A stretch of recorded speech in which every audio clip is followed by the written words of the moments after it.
Meu nome é Jaime Sandel e hoje eu vou falar sobre a divisão do Karatê no Brasil.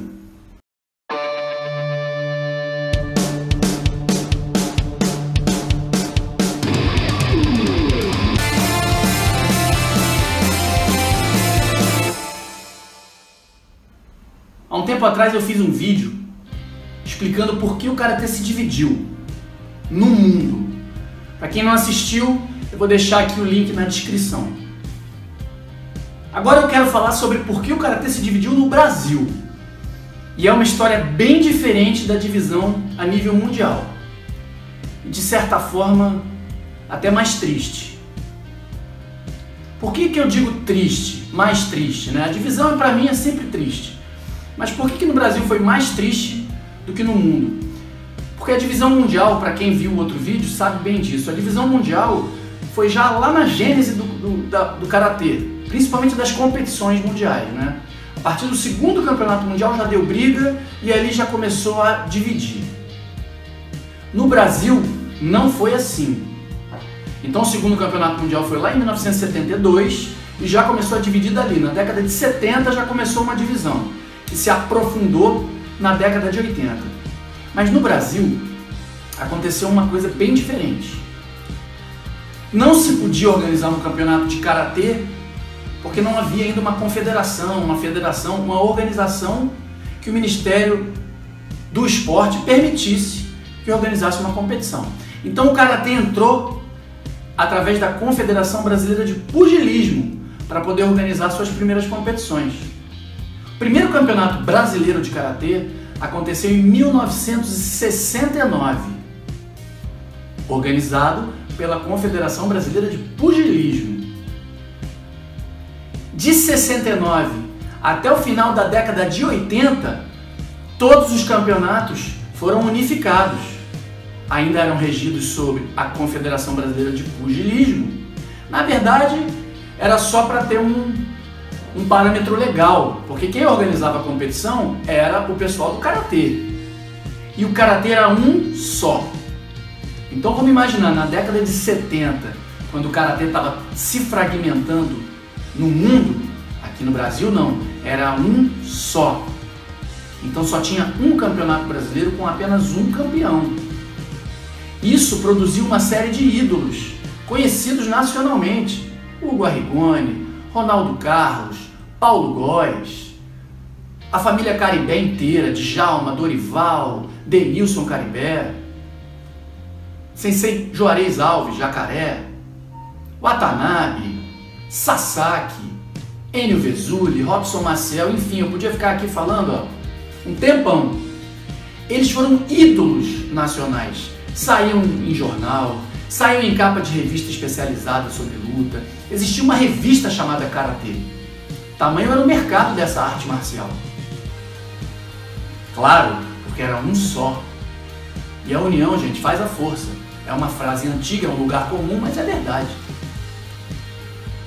A partir de 1987, por isso que eu digo que é triste essa história, em 87 foi fundada a Confederação Brasileira de Karatê. Então ali pela primeira vez ia sair da tutela da Confederação Brasileira de Pugilismo para se criar uma organização própria.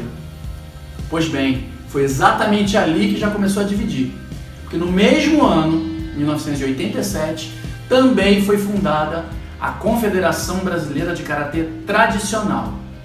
Então, na gênese da Confederação Brasileira de Karatê já foi partida. De um lado, ficou a CBK, que existe até hoje, a Confederação Brasileira de Karatê. Só que na visão de vários mestres japoneses de Karatê, ela estava se desvirtuando do Karatê original que eles aprenderam, lá no Japão. Então esses mestres, em especial Yasutaka Tanaka, Watanabe, Sasaki, Machida, Inoki, Júlio Arai e vários outros, eles queriam preservar o Karatê como eles tinham aprendido no Japão. Então eles conseguiram fundar, através da figura do sensei Yasutaka Tanaka, fundar a Confederação Brasileira de Karatê Tradicional. Ali já começou uma divisão total, Porque uma parte dos atletas foi para a CBK e outra parte dos atletas foi para a CBKT. Ali, gente, já dividiu de vez. Não havia intercâmbio. Quem competia na CBK não competia na CBKT e vice-versa. Existiam até algumas sanções mesmo, punições. Se um atleta fosse competir na outra federação, ele podia ser expulso. Então não havia intercâmbio. Vamos imaginar uma coisa. Imagina o tênis, se não houvesse a rivalidade Federer e Nadal. Imagina o boxe, se nunca tivesse acontecido a rivalidade Tyson-Holyfield. Pois é, no Karatê aconteceu isso.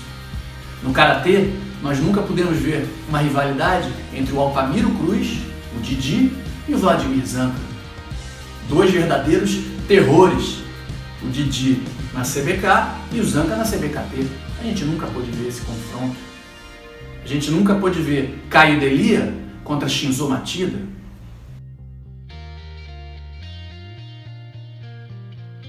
A gente nunca pôde ver a Cissa, a Maria Cecília, contra a Elaine Golubics de São Paulo. Porque a Cissa era da CBK e a Elaine da CBKT. Imaginem o que teria sido o Karatê se essas rivalidades tivessem acontecido, esses confrontos tivessem acontecido. Imagine isso para o público e para a mídia. A mídia tem interesse em cobrir. O Karatê provavelmente estaria na televisão. Não teria tanto espaço assim, mas teria o seu espaço sim. Como tem o judô, como tem o boxe, teria o Karatê. O Karatê era uma luta muito popular na década de 80. Essa cisão causou isso que eu falei agora. Não houve esses confrontos que para mim teriam jogado o Karatê lá para cima. E aí, a exemplo do que aconteceu no mundo, depois dessa primeira divisão, outras federações começaram a surgir e cada vez se fragmentava mais e mais e mais. Ô Jaime, e a JKA nisso tudo? A JKA era o Karatê que era o principal aqui no Brasil na época. Então quem fazia Karatê Shotokan era da linhagem JKA.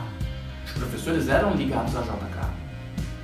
Só que na década de 80 a JKA entrou numa briga interna. Demorou bastante tempo para se resolver. Nessa época, então, no Brasil, não existia nenhuma representatividade da JKA especificamente. Como eu falei, era tudo sob a Confederação Brasileira de Pugilismo. Depois foi fundada a CBK e a CBKT. A JKA do Brasil só foi fundada em 1997 pelo sensei Sasaki e Matida. O primeiro campeonato brasileiro de Karatê JKA, especificamente, só aconteceu em 1999. Daí, gente, da década de 90 para frente, é uma subdivisão atrás da outra. Essa foi a minha opinião, contando sobre a história da divisão do Karatê no Brasil. Os